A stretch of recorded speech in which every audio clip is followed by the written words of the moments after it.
shadows deep where secrets lie. Oops. Sorry about that, folks. That's not what I wanted to do. That's what I wanted to do.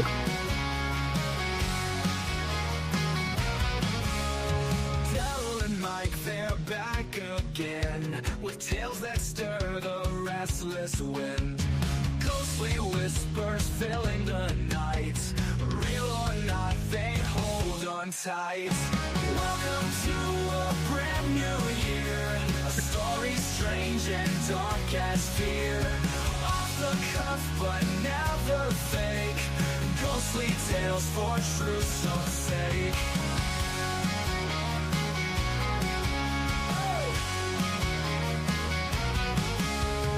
Shadows deep where secrets lie.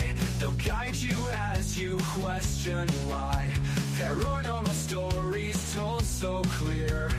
Every chill just brings them near. Welcome to a brand new year. A story strange and dark as fear. Off the cuff but never fake. Ghostly tales for truth's sake.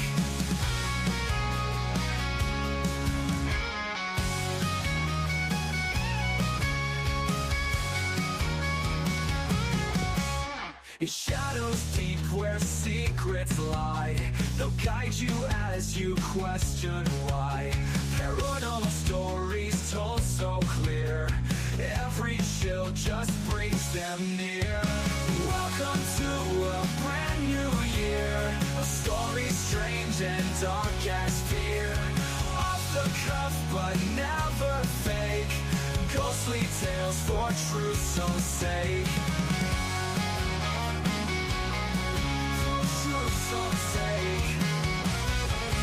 Through rabbit holes and twists they go, uncovering what's hidden below.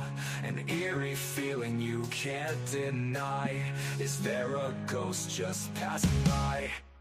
Welcome to a brand new year. A story strange and dark as fear. Off the cuff but never fake. Ghostly tales for truth's sake.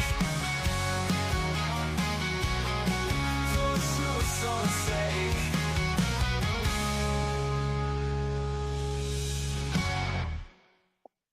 Well, there you go, guys. Oh, pause. Okay, Don't want to start that again. Hello, Mr. Mike. Happy New Year. Exactly. Happy New Year. Oh, he's still got the thumb things. I am just, it's lack of iPhone, that's what it is. My phone apparently is no good for thumbs up. Has never been. Hello, Kay, and the other person watching is actually me. I am too, actually, right over here. So. Oh, well, okay. Happy New Year. Kay, are you there? And where's Amy tonight? Hello? Hang on. I'm like, I can hear sound coming from, there we go. I can hear Happy New Year over here. I'm going, no, this isn't. Okay, no. Your sound's on. Amy is not here. Oh. Yes, she's predisposed. Yeah, so we have Kay. Hello, Kay. Hello, Kay. Hopefully we'll get a few more. Somebody can go find Christy and say, "Hey, Christy, we're on." It's all good. I know people seem to watch our show after the fact a lot. So yeah, I don't know if I don't have any sound on, but I seem to get some reverb here. So, folks, forgive me if I'm getting a little bit of reverb. I'm not hearing anything, but I'm going to move my microphone a little bit in case that's what it's causing. No, I think it's me. When I talk, I get a bit of reverb, but that's okay, folks. All right. So welcome to the show. Welcome to our first show of 2025. Crazy, isn't it? Nuts, man. I mean, let's see. We are, well, MPI anyway, side of things, we are, when did I start? 2000 and Well, Well, so as long as it doesn't start with 19 something, then you know you're not that old. But no, it's not that old. I think it was 2012. So honestly, we're about 14 or 15 years old now, or something. Like 2010, we started. So that's right. Yeah, 2010 sounds right. So 15 years, folks. 50. Do I look like I age 50? No, don't answer that. All you got to do is look back at photos and videos from when you started compared to now, and then you just go, I don't want to see this anymore. I just say I haven't changed. I've always looked this bad. I still look the same. That's fine. Yeah. There you go. Yeah. You just need to adjust your tuner. My tuner. Yeah, because it makes us look a little bit more warped. We're, Well, am I warped? No, I'm kidding. Oh, that kind of warped. Oh. It's 2025. It's the first show, Mike. What can I tell you? Oh my Lord! It hurts. It hurts. This is what happens because what the last 2 shows I've done from your place. Yes, did we do both of them from our place? I know I did mine. We did the last one, but yeah, I think we've done 2 in a row from your place now. So it's been a while since I've done one from here. Oh well, we're gonna. Don't worry, I'll invade soon enough. Oh boy. Okay, like get AI avatars. Oh my Lord, I can see it now. Oh boy. Mine will look similar to Cartman. I can definitely come up with something. I don't know how accurate it'll be, but I can definitely come up with something. I'm gonna look like what's his name? Play Superman? Harry Cavill. There we go. Yeah. Okay.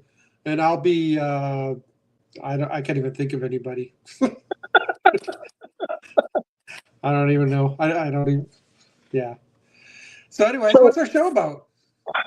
Because I know Kay's just she really wants to know. Pain. Paranormal pain. Paranormal. That's right.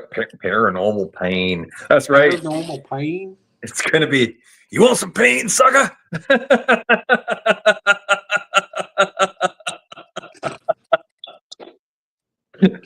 I need the mohawk. Whoop. Oh God, you don't have enough hair for that.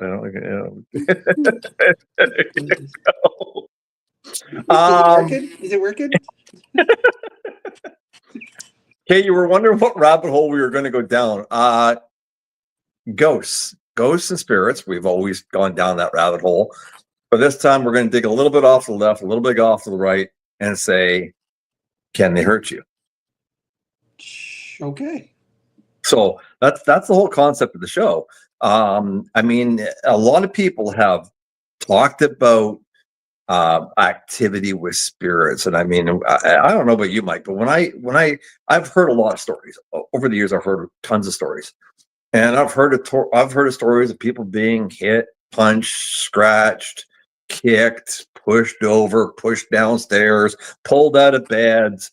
What am I missing?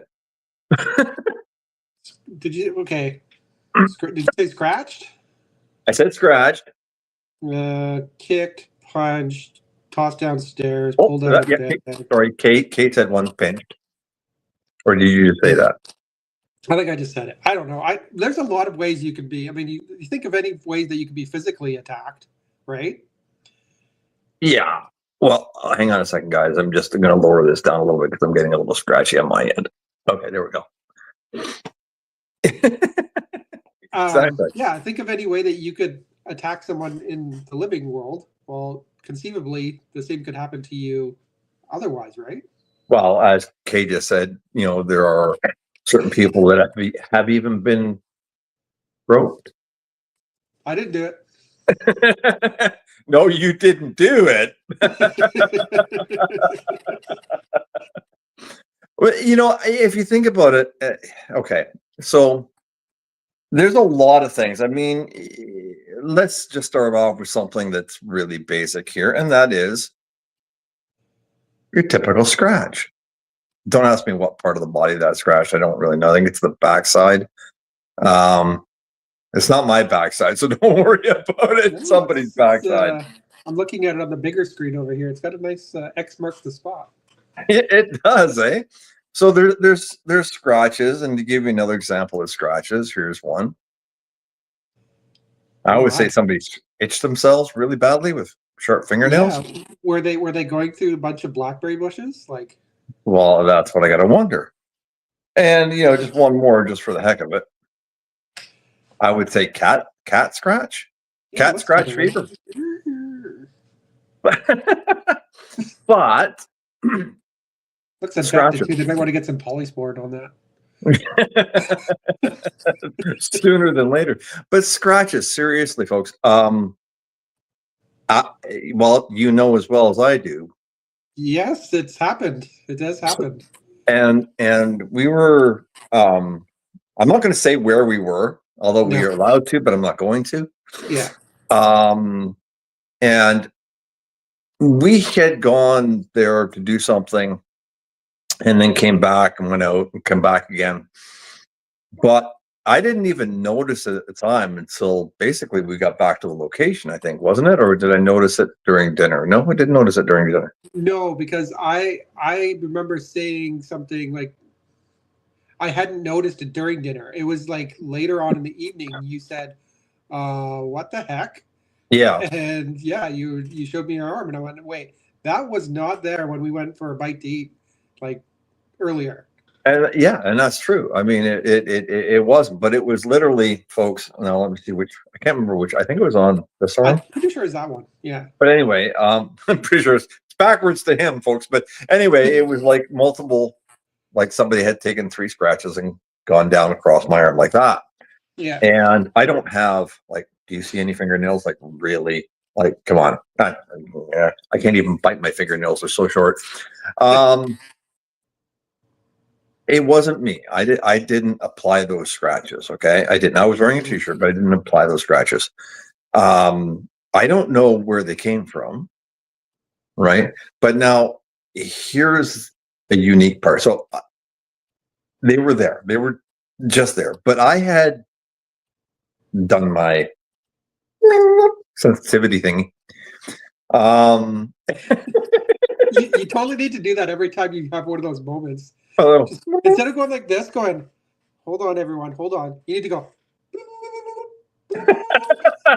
Like the phone's ringing. Danger, Will Robinson, danger. But no, but I had the scratches on my arm, and I couldn't explain them. I really couldn't explain them. Now, here's the thing. We were doing something, and we can't say too much or it might give it away to certain people where we were, but yeah. Later that night, you had said, well, nothing's happened to me. Yeah. I said, just be glad you didn't get scratched. And lo and behold, later on, there was an incident that didn't necessarily involve you getting scratched, but what did it involve? My car. Yeah. It had some very expensive scratches. Yes. Put on by a very large semi-trailer truck. Very large. I'm fine, everyone. It's okay. I'm fine. It happened a while ago now. But I mean, but we had actually stated that, hey, you were lucky you didn't get scratched. And literally on the way home, your car gets scratched. Yeah. I mean, and it's like be careful what you say, because you never know who's listening. And it makes you wonder whether you get all these scratches that are out there, the reports. People get scratches on their feet, on the bottoms of their feet, or in their backs where they can't even reach. Yeah. Yet there's scratches there. There's slap marks and stuff like that on people. Mm-hmm. I mean, like, do you actually think, from your perspective, Mike, do you actually think that a spirit can actually physically hurt you? Well, I mean, when you got scratched, it was the first time I've ever seen anything that could possibly be that. Um, I'm still not so sure. It's kind of, I'm on the fence, right? Like, Yeah. there's nothing that really shouts out that was that's definitely what it was. But like anything else that we do, I think it's possible, sure. But I would need more evidence to say yeah. Okay, so here's a thought, and just to throw this out there, and again, I'm not going to say where or what, but we are talking like physical. So a physical scratch, but there can be mental stuff as well, which Yes, I've witnessed that. Like I oh yeah, witnessed that on like my second ever investigation, and it involved Kay, right? Where she was affected mentally to the point where she was crying. oh yes, I forgot about that. Yeah, so that was a real eye opener to me because I didn't know Kay at that time. I had just met her that day. So for me to witness that and see that was like, holy bananas. But do you think now? Kay just wrote my personal view. It's more of an attention rather than malicious. But then again, what you experienced, Kay, could that have been more or a combination of factors, including location itself, without saying where? I mean, that's what I would be wondering. Yeah, I mean, yeah, I would agree with you. because there's a lot of history, right? Mm-hmm. And that kind of history can definitely play on a person for sure. Not saying that there wasn't anything, because I know there was definite stuff there.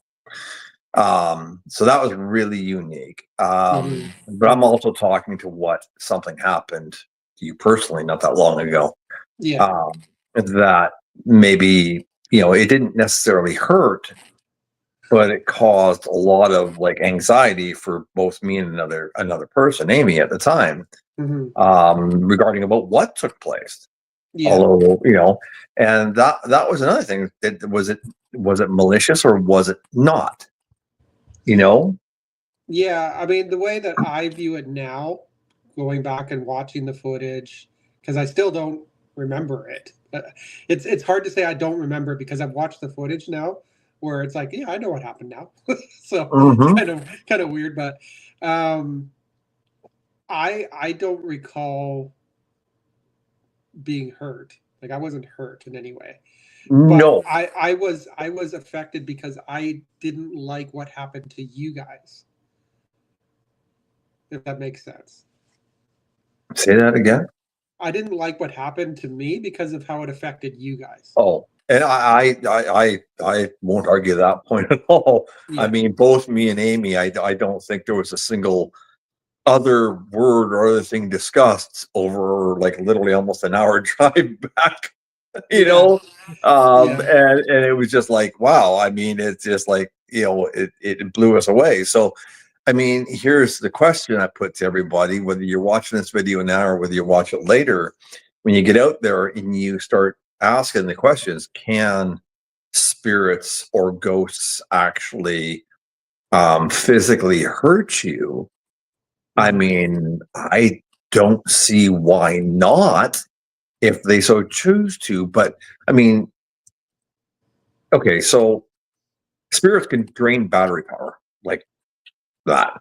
We've seen That much we know. it. Yeah. If they can do that, do you think that it's possible that they could actually manifest enough? Like, I mean, I've had a rock thrown at me, somebody Mhm. else, hard enough that you could hear it bounce off a wooden surface. Yeah. If that had hit, that would have hurt. And there's no way somebody could have thrown the rock from outside this location. None, period. Just Yeah. not possible. Yeah. Nobody else was around. So what threw the rock? If it's that much force, then I have to lean that it's plausible that they can actually cause damage. But what do you think? Now, before I get asked that question, Kay said, I think it was more to do with what happened to me years ago. I had a connection to the entities. Yes. The Now, where was I going to go with that? I forgot what my question was going to be. So, like the actual physical throwing of something towards you, right? Of like, the rock, yeah. right? But yeah. like, do you think that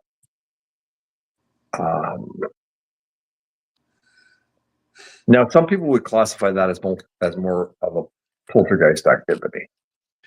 Yes. Is there any, like, I mean, I know there's a technical difference between poltergeist and spiritual activity. I mean, there's still spirits. They're just powerful enough to make this stuff move. I mean, I've had clients that say pictures have flown across. I mean, what's the most startling thing you've ever heard in your time in the field? Most startling thing I've ever heard? Yeah, like something that, people said, holy geez, this happened. This went from here to here. It was like, blow my mind. I did say flipping. I've had a lot of those moments though, like, like nothing to do with like being heard or anything, but disembodied voices are the most startling things. Well, right? But this is like actually something physical. Wow. Just curious. I don't know why. I mean, seeing something move for the first time is always very, very shocking when it shouldn't be moving. It's happened on multiple occasions to me. I've seen it with my own eyes. Mm-hmm. Sometimes something so subtle that you're kind of going, is that actually moving? And other times where, for example, the police museum with the camera being moved, right? The tripod. Yeah. Right. That was really one of those like holy crap moments for me. And I remember sharing with you pretty fast. Stuff like that. Like that's pretty shocking to see something move. I've never seen anything get up and be thrown though. Now, okay, so let's just go with the Vancouver Police Museum for a minute. Not that we've ever seen anything thrown. We really haven't. No, not. But if they can bang on the metal trays, they can, and we've heard it. Yeah. They can knock on stuff. They can thump loud enough that you can hear them, but you can hear doors closing sometimes. If they can do that, doesn't it make logical sense that they could actually pick something up and throw it? I think if there's enough energy for them to use, anything's possible. Now, do you think that the type of energy makes a huge difference on whether something can do something or not? Mm-hmm. Yeah. And what I'm referring to is like whether it's a negative or a positive energy. Yeah. Exactly where it's going with my thoughts. Yeah.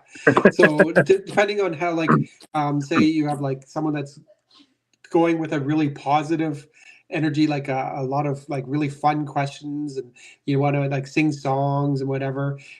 If that kind of thing, I think could probably stir up some really fun, sort of playful energy, right? Mm-hmm. Whereas if you start going really angry and like, why did you do that? Why did you do that? And not singling out any certain instance where you were getting mad at something for targeting Kay, but but again, that kind of energy can target something completely different, right? So yeah, I think it's all how your mannerisms and everything is coming out. That kind of energy can be used. Now, do you think that? And here's a good one. And right now, I mean, I'm looking at you guys, and everything's just blurry. As a matter of fact, there's two of you, Mike. No. Well, there you are. I don't need those three, so I can see you just fine. Do you think that the result of something happening either at a residence during, like, let's just say during an investigation, because we're there during it. Mm-hmm. Do you think our attitudes and the way we're approaching an investigation causes whatever's there to have, let's say, either a positive or a rebuttal attitude. Like you said, the way we were doing it at the Vancouver Police Museum did this and this, but you think it's more inclined to be tied to the people at the location and the spirit that's at the location. Yeah, I think it's all part and parcel. There's going to be multiple factors that play into it. Because the spirits that are there are always, I mean, I'm going to assume that they're always there. I shouldn't, but I kind of do. I mean, it's like when you go back to a place like the police museum where we've been so many times, it's almost like you come back and you're like, hello, we're back again. But we're just assuming that it's the same spirits that are there. It may not be, right? And so you're true. walking in and you're going, hello, we're back again. And someone's there going, well, who the hell are these guys? No doubt, eh? So we just assume that they're the same ones. And we've had multiple different types of reactions there to different things, right? Sometimes it's very quiet. Sometimes it's very not quiet. Yeah, and the last time we did a public thing there, it was just like incredible. Yeah. I mean, it was nuts. Was that feeding off of the energy of the people that were there? They were excited. They were nervous. They were not sure what to expect. Whereas we come in and we kind of know what to expect. Well, we think we know. We just kind of go in with the same sort of mentality, same sort of attitude, right? Yeah. We don't go in nervous and unsure, and we're pretty confident in what we're doing. So yeah, it's different, and that really seemed to set the tone for the whole night. So, like, let's say you're at an investigation, or you have a client call you and they show you something like that, and they said a ghost just did that. What would be your first thought? Well, I would like some proof. So let's say they had before and after pictures, like the arm was good before, an hour after going to bed, they wake up, something went ouch, and they have that. I would like to know what sort of circumstances they think caused it, right? Like, was there something they could have bumped it on? Replay their whole period of the last time they saw that body part. Replay the whole day, right? If you have to. I know it's hard for some people to do, but replay where you went, what you did, who you interacted with, anything. And then if there's no if they I have no explanation for this. I've replayed the whole day. I have nothing. Well, okay, but still, my mind is going to go. There's got to be a logical explanation. So let's say we're out in an investigation one day. We're out somewhere, and Mike B comes up. He said, "I turned the corner, went into the room, felt something on my arm, came out, looked, and saw that." Ouch. So I mean, doctor. That's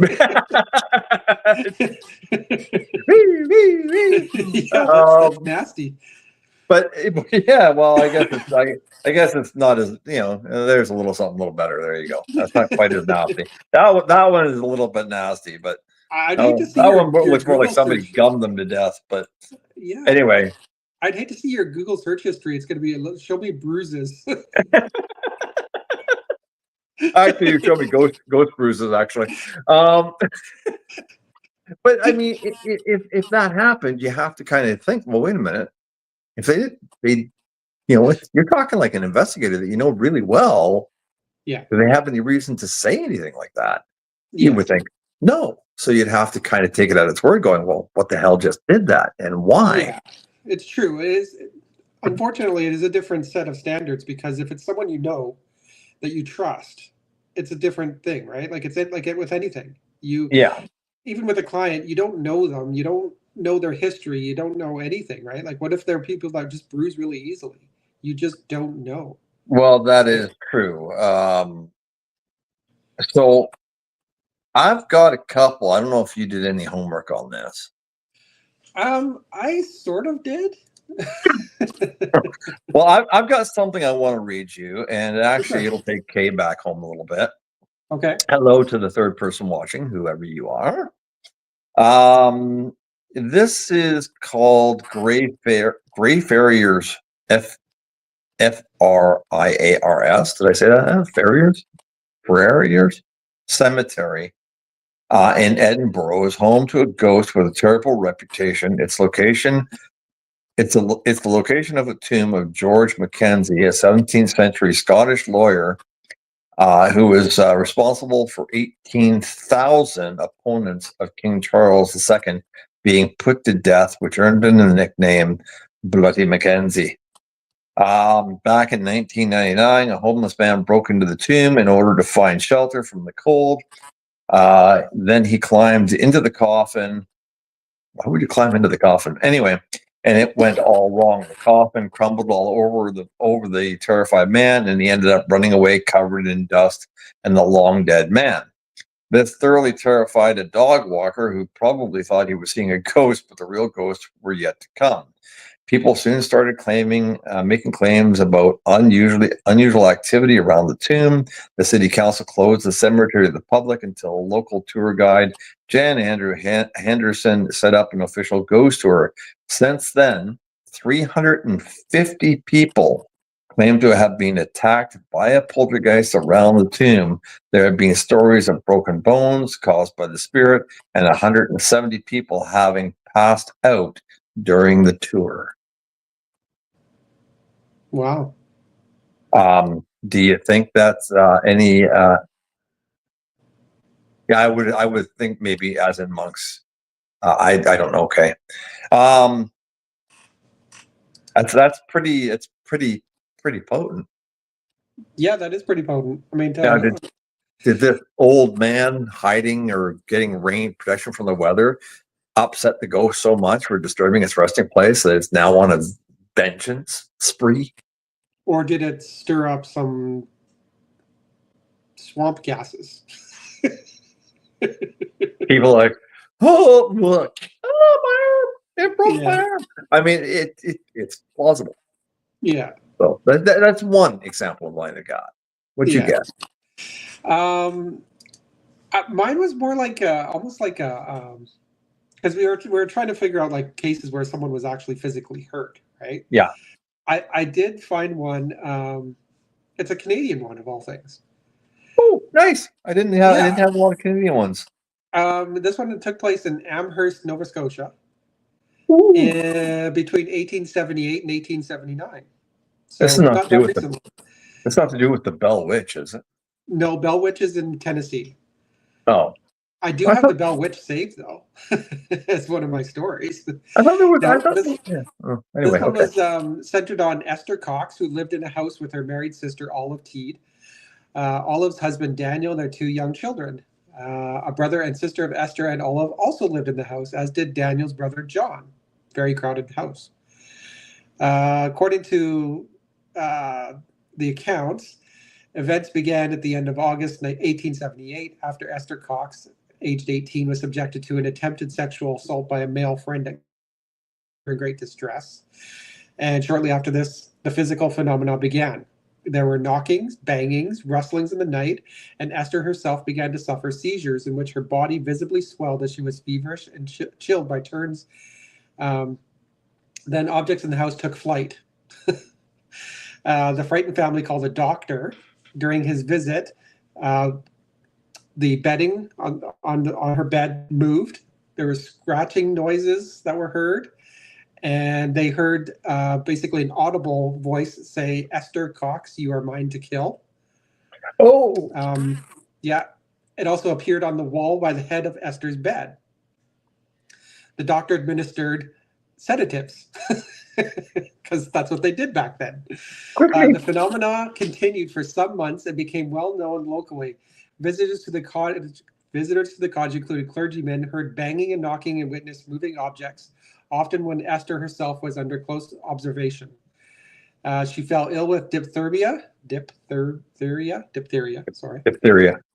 No phenomena were observed during the 2 weeks she spent in bed, nor during the time she spent recuperating afterwards at the home of her married sister in New Brunswick. However, when she returned to Amherst, the mysterious events began again, this time involving the outbreak of fires in various places in the house. Esther herself now claimed to see the ghost, which threatened to burn the house down unless she left. Yeah. Did she leave? She did.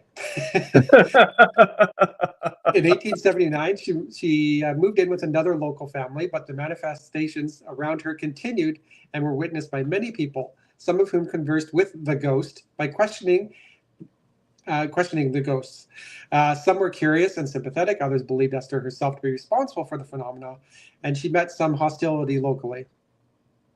Esther was frequently slapped, pricked, and scratched by the ghost, and on one occasion was stabbed in the back with a clasp knife. Yeah, it goes on and on and on from there. It's just, she even wrote. There's a book written about her. It's now known as the Great Amherst Mystery, about what happened to her. Wow, Yeah, that's nuts. yeah. It just like it's the only Canadian one that I could find, but it's basically like true on like poltergeist type, extreme poltergeist type stuff. But yeah, it wasn't until the phenomenon ceased for good, much later in her life. Let's say Esther Cox subsequently married twice, having a son by each of her husbands. She moved to Brockton, Massachusetts, with her second husband, and died on 8th of November 1912 at age 52. But yeah, Wow, she basically lived with it most of her life. that's nasty. Yeah. And it makes me wonder, because after all, I had that incident just looking at one of the places we investigate and got the really severe head pain. So, I mean, I don't know if that was self-inflicted or what that was, but it matched history, as you well know, which was really unique. So I'm inclined to think, I mean, I don't know about everything that happened to her, because I think once a certain number of things happen that might be paranormal, everything else is going to be, you're going to consider to be paranormal because it fits. Yeah, I mean, if you're seeing like names being written on walls and stuff, and she's not the one doing it, well, that's kind of they assume it wasn't her doing it. I mean, there's a lot of documentation back then. It's just people's hearsay, and this is what happened. Yeah, so, yeah. I mean, I don't know. I've never seen. Okay, that's not true. I've seen writing on a wall, which I think you've seen too, with a black light in particular. Yeah. At a certain palace place. Yeah, because I actually put the black light on it to see it. That's right, you did. And yet at the same time, there's no way to tell from what they said. It just appeared, but there's really no way to tell who put it up there or why. Yeah. The fact that it's reflective makes me wonder, well, why would somebody outright go out and try to put something reflective on that surface? And I never did put a lot of credit into that. Yeah. Of course, there was a few things there that I didn't put a lot of credit into, but there was a few things there that we had to put a little bit of credit into, because it basically proved to us otherwise. Yeah, you kind of had to. Yeah, had to a point. There was about a 50-50 split on that place, but it was unique nonetheless. I have one here. Let's just see here. This one, and there's a video attached to it, so if you ever want to look it up, this is called the Coventry Dog Killer. Oh boy. A family of an English city in the English city of Coventry made headlines when they posted the above video online. If you can't watch it, it shows a wardrobe, a door opening, and a chair moving across the room by itself. With the video, what the video doesn't show is the floor or the inside of the wardrobe. Yes, the whole thing could have been done by tying some string to a chair leg, but who would go to such elaborate lengths to acquire time in the spotlight? Coventry resident Lisa Manning claimed that the phenomena was genuine, and the poltergeist killed the family's otherwise healthy dog by pushing it down the stairs. To validate her claim, she called upon one of the UK's most prominent psychics, Derek Acorah.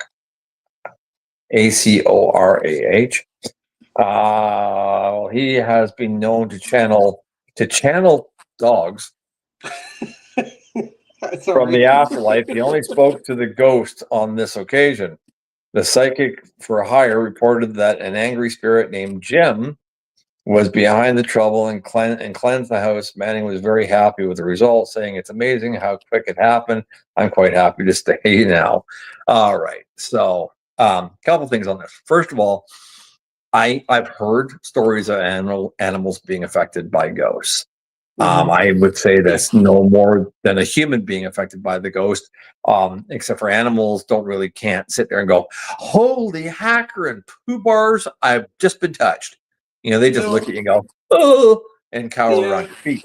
Although they kind of could, because if they do something that they're not normal to do, right? Like be spooked by something and there's nothing there.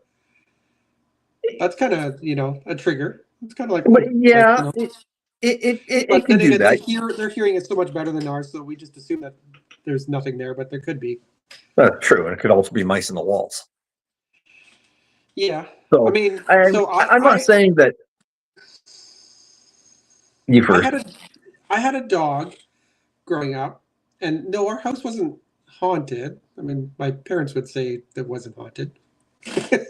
Anyways, the kids say otherwise. But our dog used to do the strangest thing. So she most of the time acted completely normal, but every once in a while she would actually sit, like sit pretty, like very nice, prim and proper, and like go as if she's catching a treat being tossed to her. She would just do it out of the blue, and then she would carry on, like lay down somewhere else. But then she'd get up and sit pretty and do it again somewhere else. Like, no, she wasn't jumping at flies. She's like, because she would do it like randomly. So the kids and my siblings, we all just assumed that the dog was being tossed ghost cookies. And who knows? I mean, like you said, their perceptions are so much more heightened than ours are. Just like a cat or anything else, they're really heightened.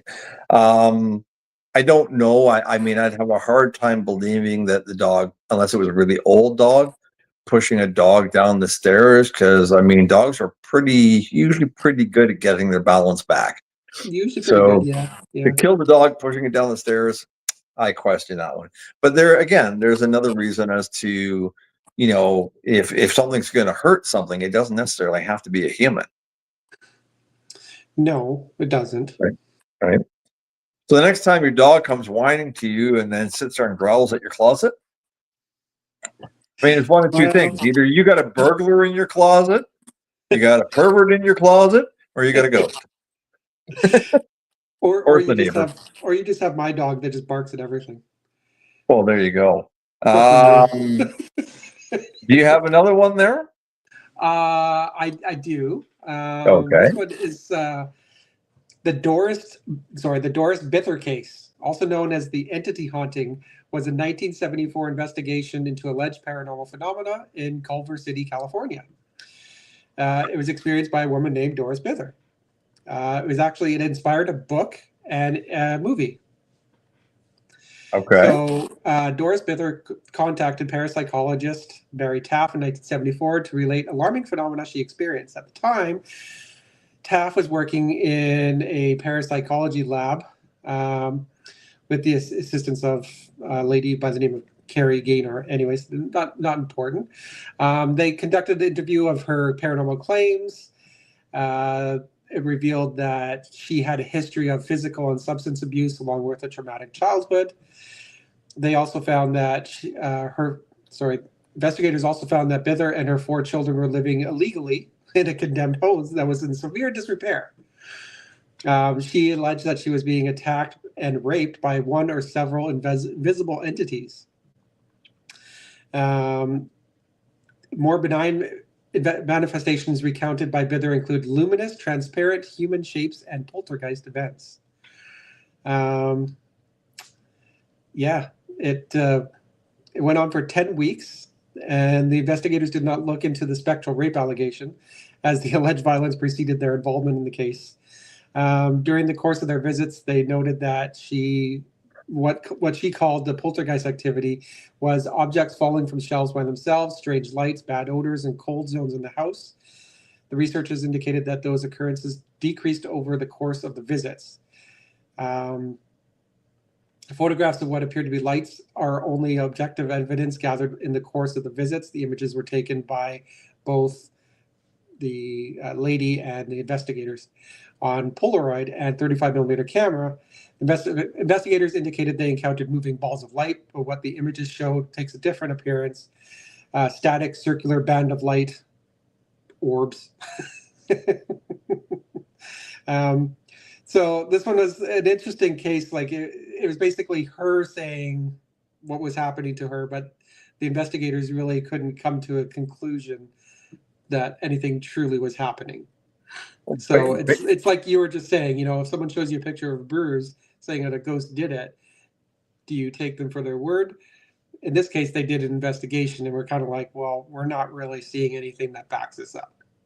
And that's where people get upset because they think that, you know, whatever's happening to them or what they believe is happening to them is now just being written off. And I mean, there are certain times, I mean, that you have to kind of walk away from something, not necessarily because of the outrageous, landish things that come out your way. I mean, it sometimes just blows my mind what people try to pass off. And it's like, you know, no, I'm not going into this place because of what it is. But you did say something right then and there. And that was in the fact that the house was old, could have been mold in the house. It could have been a lot of things that could have affected her psyche at the time to make her actually have these events, or some of them anyway.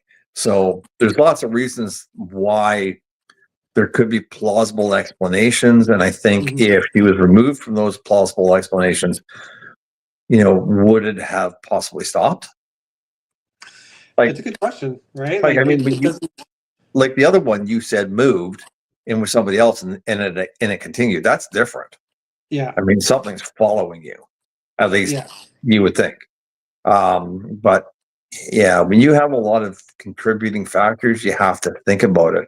I mean, I sent poor Mike and Bev out to a place, never went back, out to a place where they did something. The lady at the location had COPD badly. And she refrained from using her sleep thing to help her breathe. And she was claiming to see these weird lights in this tree outside and blah, blah, blah, and a bunch of other stuff. You know, you have to listen to her because the claim seemed interesting. So Mike and Bev went out, did a prelim. We didn't have to go back because as they were driving away at the end of it, they actually happened to be driving away at the right point in time in the evening as the sun was setting and going down to see exactly the same way the tree lit up that she was describing out her window. And it was really sun. What it was, the sun and reflection and how it, so it was really unique how it kind of all blended together. And they said nothing else was really found to support what was being said. So we didn't have to go back. And the fact that she was also suffering from not being able to breathe well, so her mind wasn't getting the full percentage of oxygen it should be getting. She refused to do that. And there's not much you can do if they're refusing to deal with the medical issues. So it can happen. But that's a different rabbit hole. But yeah, so I got another one that happened. Now this is it's interesting. It's Stoke Lacey's Haunted Road. Back in 2002, a fence seems to have lost an argument with a ghost in the English village of Stoke Lacey. Apparently, these are a lot of English things. At least that's the best example for the fact that a spirit is reported to have crashed 26 cars into the same fence in 18-month period. Wow. 26 cars. Many of the drivers reported, makes you wonder, eh? Again, it's in England, Kay. Okay, what's with that place there where That's right. What's with that place? Many of the drivers reported a sensation of having their hands pulled away from the steering wheel just before they veered off course. Others claim that their wheels simply didn't respond. Some cars rolled over, yet there wasn't a single injury. The fact was made even stranger by the words of the mysterious psychic. A local counselor, Richard James, said he'd been approached by a man he didn't recognize at a meeting in a local pub. The strange old man told the counselor that he was a psychic and that a woman had died at the accident hotspot in the 1930s. She'd been killed by a car accident after a fight for control of the steering wheel. She wished to inflict the same fate on other motorists, but had promised that she won't let anyone get hurt. That's good news for people and bad news for cars. And bad news for the fence as well. Yeah. So, Kay's like, what can I say? But I mean, there you go. I mean, if a spirit's got the ability to yank a steering wheel out of your hands and cause you to crash, yeah, Kay, sounds like a supernatural episode. It does, doesn't it, Kay? I never seen it. I couldn't tell you. But that's another one I have. Let's see. That's pretty crazy though. That something could be that powerful, that strong, where it can cause multiple vehicular incidents. Yeah, like, and yet nobody got hurt. Right, nobody got hurt. And my wonder, you know, when I started thinking about this topic originally, Mike, I started thinking, you know, we as investigators, and like any investigators should do, is we have to put ourselves in the line of that fire. Yeah. Mm-hmm. Whether it be just a simple everyday investigation, or whether it be something where people are claiming all this kind of stuff, and we don't know what we're really walking into. I mean, we could be walking in and a pole might fly past our heads. We really don't know. Yeah. It's something that I've given some thought to, but it just doesn't, you know, it's kind of like up here somewhere. You don't really pay a lot of attention to it because you figure it's never going to happen. Yeah. But is it something that's like, I mean, we're getting close to the end of the show, but is it something that's ever crossed your mind? That I could be physically hurt by something. Yeah. It's in the back of my mind, but because like it's never actually happened, I guess it kind of just is like not a huge concern. Yeah. Fair enough. Now we have right now, the only other one watching this show right now is Kay. Yeah. There might be one more, but Kay was at an investigation we recently did, which we talked about with Sandon. And something did right there. Yeah. Pinch hard enough to almost cause her to drop some stuff. Yeah. You know, if you were to look at it, Kay, and I know you can answer yes or no really quick, is that same concern, shall I say, going to be in the back of your head if we ever go back?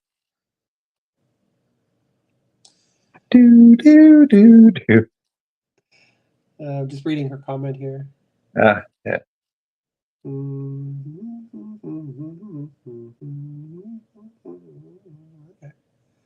No, she wants to confront it. Yeah, I see that. After the incident with me, when we have to collect the device, I was leery about going along the ledge to get it. Along the ledge. Oh, right. She had to go right. Go get your trap cam. Yes. Yes. Right. Yes. Yeah, because she was afraid of. Yeah. It goes to show you simple things, right? Yeah. I've actually witnessed Kay be physically injured before as well. I can't say where, but I remember because I have audio of it where she was it was like a cellar, basically. That's the best way to describe it. And all of a sudden she just started going, ow, ow, ow. Something was like, she said it felt like a stabbing pain. She might remember this, but yeah, I just remember that was the first time I ever was like, what's going on? Like, what's hurting? Why is it hurting? What's going on? Like, lovely. Right? I remember that one. That was like, I don't know, my second year investigating. So it's kind of still like not a lot of that had happened ever to me. So, you know, you see it on TV shows, but how much of that is real, I don't know. But Well, yeah, I had Nikki. I had multiple people who were in a place, and the lady was saying something about her walk-in closet, and I had multiple people go into that closet and sit there trying to get something to react. Nikki, being an empath, she got in there, and she wasn't really confronting it so much, but I guess others were. But I mean, we had pushed a little bit, yeah, and you don't really hear anything, but you do see her head rotate. And then she sits there and she stays there. We finish and we go out, and she's like, dude, I was slapped. And she was slapped hard enough that her head actually yeah. and turned back, right? And Yeah. I'm like, okay. But then again, folks, we've also had people, what shall we say?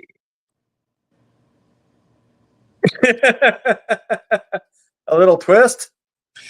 Oh yeah, yes, yes. There's that. Yes, we've had the nipple pinch.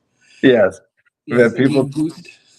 pinched and fondled and Yeah, other assorted items. So, yeah. all right. So, bottom There, line, Mike, when there's it one more actually. I just thought of it when you were talking about it. Before you get to the sure, bottom line, I actually do remember something happening to me, and it was the first time I was not injured in any way, but it was something that moved.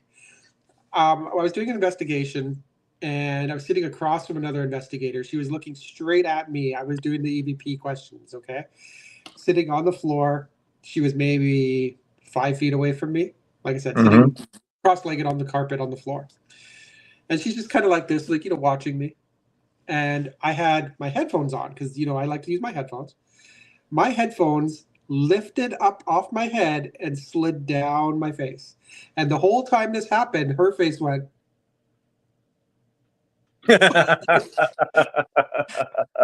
I will never forget that. It just came to my mind. I was like, oh my god, how could I have forgotten that? Because I know I just said I would never forget it, but I did. It was like one of those moments where it's like, holy crap. So I wasn't like injured or anything, but just the actual experience of that happening was like, wow. So Cool. yeah, it was cool because like I wasn't hurt. It was just like something was curious, like why do you have these on your head? You don't need to. Yeah, that is it. That would definitely do it. That would And it's definitely do never it. happened since. Never happened since. So, and I still use my headphones to this day. So Sure. All yeah. right. So So carry on. bottom Sorry. line, Mike, when it Yeah. comes to spirits or ghosts, plausibly being able to hurt if they so choose, are you on the positive or negative side of that?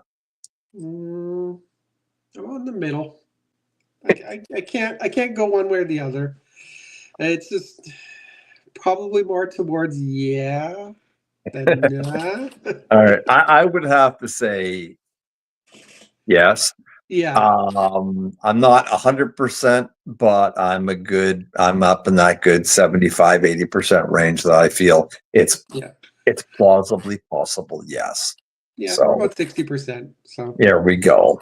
yeah, So I guess that's about it, Mike. We're at the end of our show again. we are. Yeah, it's been a quick 60 minutes. That always And goes so fast. Like I said, it's like a time slip or something. you go out and everybody's going, but it's only 8:05. What? Say what? All right, guys. Well, Kay, thank you so much for joining us Yes, again thank you, Ken. tonight. You're a trooper, man. You're there every time.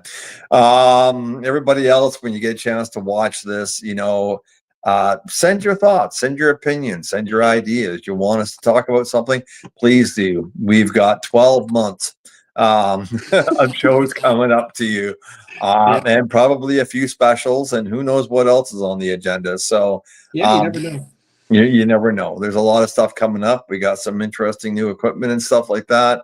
A couple of things that I showed Mike today. So, and something I got actually, which I didn't show. I wanted to show, but I didn't. So, I will show the rest of the group that later. Yeah, thanks, Mike. Anyway, I'll show everybody that later. Other than that, from myself, Darryl, and Mike. We want to thank you so much for joining us on Off the Cuff Paranormal 2025.